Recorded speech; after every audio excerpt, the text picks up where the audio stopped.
बिस्मिल्लाहिर्रहमानिर्रहीम, अस्सलाम वालेकुम। आज हम ईद स्पेशल में शीर खोरमा बनाएंगे, जिसके लिए 2 केजी मैंने ऑल पर्पस दूध ले लिया है।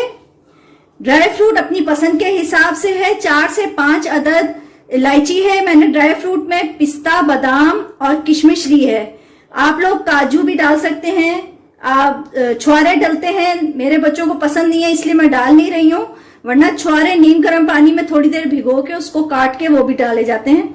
चीनी हस्बे जायका जाएगी। मैं 1 कप यूज कर रही हूँ क्योंकि साथ कंडेक्स मिल जाएगा। इसमें 2 टीस्पून इसमें चावल का आटा है, ये जाएगा। और सवैयां जाएंगी तकरीबन 1 कप के करीब।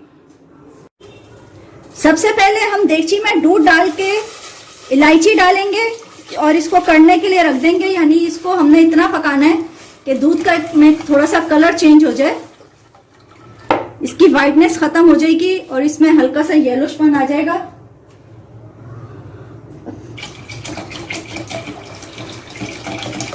ऑल पर्पस दूध ऑलरेडी गाढ़ा होता है, थोड़ा सा नॉर्मल जो दुकानों पे दूध मिलता है खुला दूध की निस्बत कह लें, ये थोड़ा गाढ़ा ही होता है। तो इसको ज्यादा देर पकाना नहीं पड़ता, तो मीठा बनाने के लिए ये बेस्ट होता है। इसमें मेरे पास छोटी बड़ी इलायची है इसलिए मैंने ज्यादा दाने लिए हुए, वरना 4 से 5 अदद बहुत हैं। इसको हम दूध को कड़ने के लिए रख देंगे। दूध हमारा अच्छा खासा कड़ गया है, ये देखें इसका कलर चेंज हो चुका है, इसमें पिलहाट सी आना शुरू हो गई है। अब हमने इसमें सवैयां और चावल का आटा ऐड कर देना है। सवैयां हमने तकरीबन 1 कप के करीब डाली है और चावल का आटा 1 बड़ा चम्मच या 2 छोटे चम्मच समझ लें, वो डाल के इसको हमने थोड़ा सा पका लेना है। फिर इसमें चीनी और कंडेंस मिल्क ऐड करेंगे।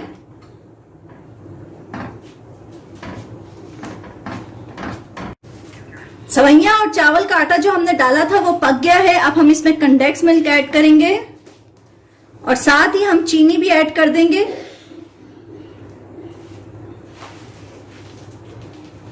चीनी भी डाल देंगे। इसको थोड़ी सी देर हमने और पकाना है, जब तक ये दूध और गाढ़ा भी हो जाएगा। और ड्राई फ्रूट अपना थोड़ा सा ऐड कर देंगे, बाकी हम ऊपर से गार्निश करेंगे।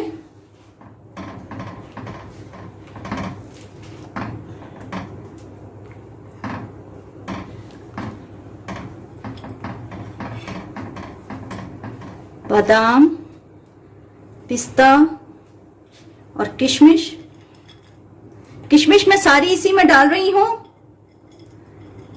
और बादाम और पिस्ता जो है वो मैंने बचा लिया है, वो हम ऊपर से गार्निश में डालेंगे।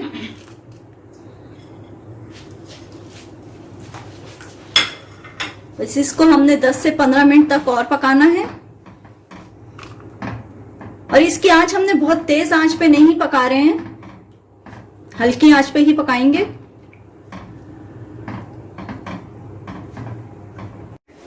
जी नाज़रीन, शीर खोरमा हमारा बिल्कुल रेडी है। अब हम इसमें गार्निश कर देंगे।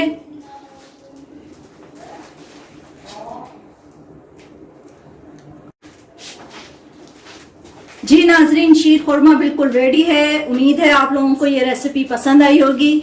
बस मेरे चैनल को लाइक कीजिए, सब्सक्राइब करें, दुआओं में याद रखिएगा। अल्लाह हाफिज।